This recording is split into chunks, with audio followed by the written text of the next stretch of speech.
I work at KPMG. I'm a head of a team of specialists within the blockchain and crypto asset space.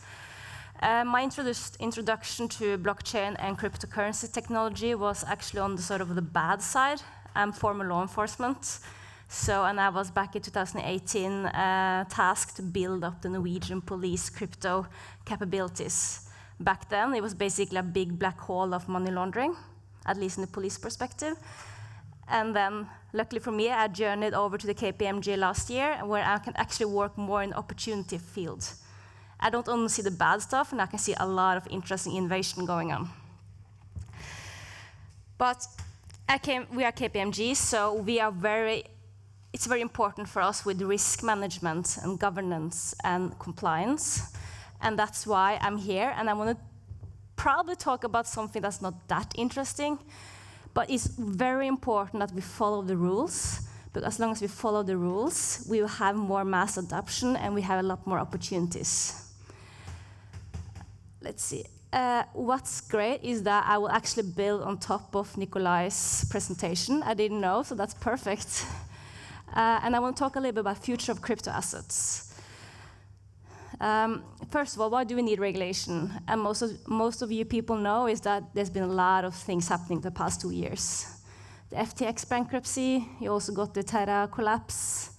I think it shaved away like $40 billion in 48 hours. That's crazy. And we got these cryptocurrency exchanges established in high-risk jurisdictions that basically just launders money.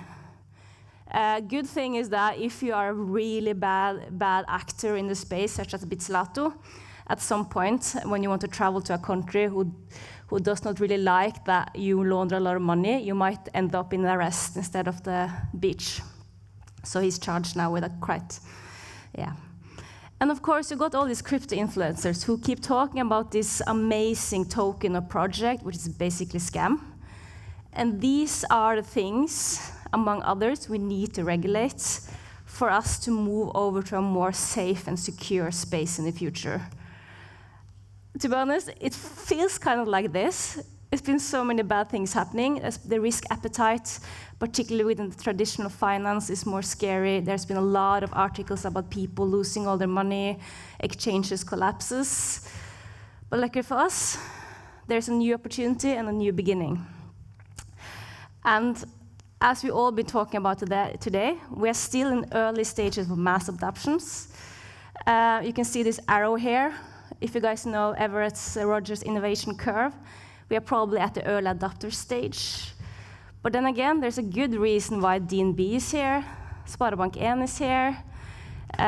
We can see that the more traditional finance are realizing that this space here is here to stay, and it's only going to get more and more. And we need to buckle up and be along for the ride.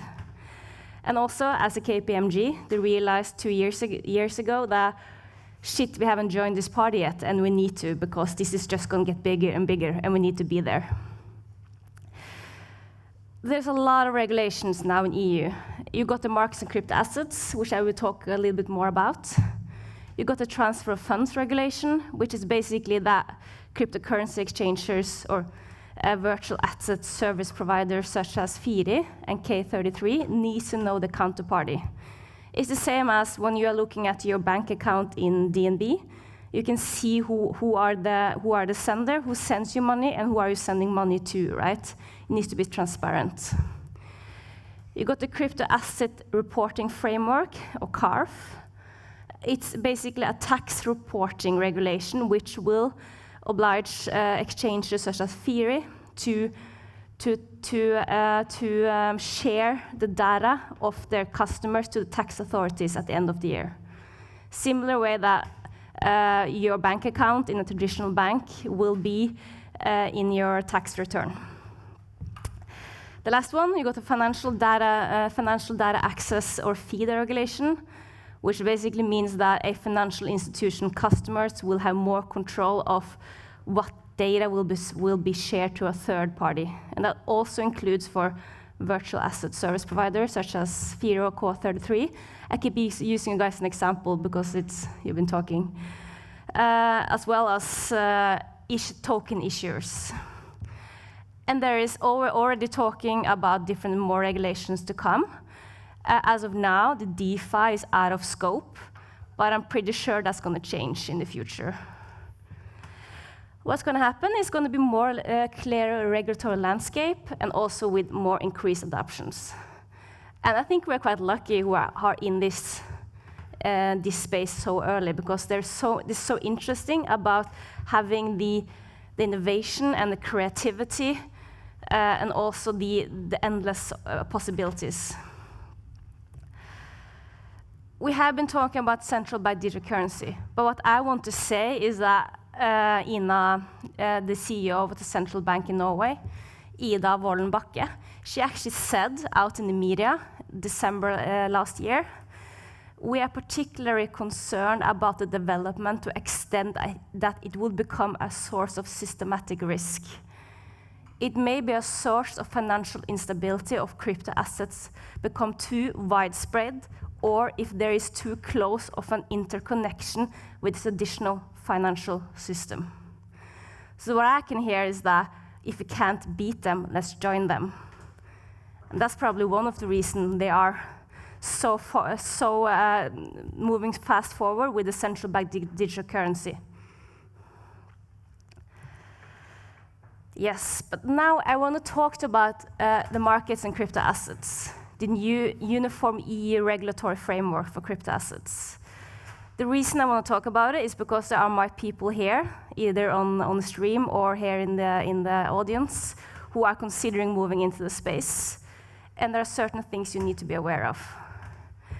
First of all, EU has a standpoint. They want to be a crypto hub. They want to attract investors, and they want to have the framework to support innovation. And that is good news for us. I don't know if Satoshi Nakamoto is equally fan, but this is the way we have to move forward to avoid situations such as FTX. And also with investor and consumer protection, it will also have a financial stability, such as risk management, to make sure that, let's say, banks doesn't go bankrupt, for instance, such as the Silicon Valley Bank. And we also have the market integrity. We have seen a lot of CEC in USA who are suing different exchanges now for offering unregistered securities. We can also see they are being sued for market manipulation, inside trading, etc., etc. Having more transparency is good. And more transparency is that the European Security Market Authority, I would say equivalent to Finanstilsynet in Norge, or the Financial Conduct Authority, will have a public registry for non-compliant services. So if you have a crypto asset service provider and you want to offer your services to the European market and you are not compliant by the MiCA regulation, you will be blacklisted. And that's very large fine, so I'm just saying. So I'm just going to go very fast through this because you have different entities being covered by MiCA. It is a crypto asset issuer, I would say the tech guys.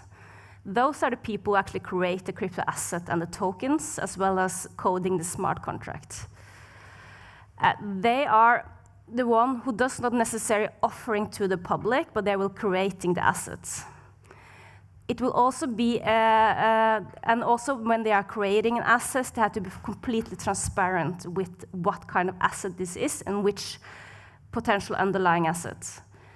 And we got the second part, that crypto asset offerer, and also will be quite similar to crypto asset service providers. Those are the entities, the legal entities, again, such as FIRI, for instance, who want to offer crypto assets to the public. They will also have to be completely transparent with their customers or the clients of what kind of assets they are providing. And the same with the CASP, which is the more we're used to today, exchanges, asset management, custodials, as well as administration of crypto assets on behalf of clients. And it also covers investment advices. So it's quite broad. So you got the creation and you got the offering. So if you feel the call here, just be aware, if you fall under one of these scopes, you are probably covered by MiCA, and that's like 160 pages of pretty nitty-gritty MiFID law. But you also need to be aware of the classification of crypto assets. So they are different how hard is regulated depending on what kind of crypto assets you are providing. You got the asset reference token, which is a stable value referencing to another value or right. It could be similar to the governance token, utility token. It could also be a security token. But we are not sure whether or not it's going to be regulated by MiCA or existing regulations such as MiFID or verdipapirhandelloven in Norway. Hopefully we get more clarification from ESMA during this fall. We also got e-money token, which is also a stable value to one official currency. And now I just want to take 2 minutes to tell, at least what I've read and understand of why art and EMT tokens are so heavily regulated. Because back in 2018, Facebook, or Meta, decided they want to issue their own crypto asset or stablecoin to the market. And basically all the politicians and the governments went apeshit because suddenly you have the biggest, most powerful private corporation offering their own monetary system. And that's a potential huge threat for the US dollar, or Norwegian kroner for that matter. Because if I, as a consumer, as a citizen, decided to invest all my money in a crypto asset issued by Facebook, a private entity, and not into traditional financial instruments, it will be a problem to keeping the value of official currency stable. So that's why one of the reasons why MiCA became so focused in the EU regulation was because of the threat of their monetary sovereignty of the euro, as well as the Norwegian kroners. In these cases, if you are a crypto asset service provider or offerer and you want to offer either art or EMT or other crypto assets, you need to create a white paper, and they are quite. This is one example of a white paper we created for the Cosmos crypto assets. We had to go through all different risks, such as anti-money laundering risk, market risk, cybersecurity risk, and they are quite extensive. As of now, NFT is not in the scope of MiCA. However, they are still not sure whether or not large collection of NFT will be a part of MiCA. We'll wait and see. So what happens now? It's going to be more regulated and safe in Europe, for sure. You can see, as we've already been talking about. However, if you want to stay compliant by MiCA and offering crypto assets, it's going to be quite increased compliance costs. And it's quite beneficial for financial institutions because they already had a credit license, kredittforetak, credit institution license. So it's quite easy for them to transport and have a MiCA license as well. And if you have a MiCA license, you can actually offering your service to the whole European market. You can just go to one country, get a license, and then you can offer it to the whole EU. And the question is, because of the increased compliance cost, will it create a barrier for smaller businesses? Maybe it might reduce diversity as well. And for instance, if you are a crypto asset issuer, you want to create the asset, before you can actually make it available to the market, sell it, you have to have the white paper approved by competent authority, such as the Financial Conduct Authority. And that hopefully won't take months or years, but I don't know how this is going to look like.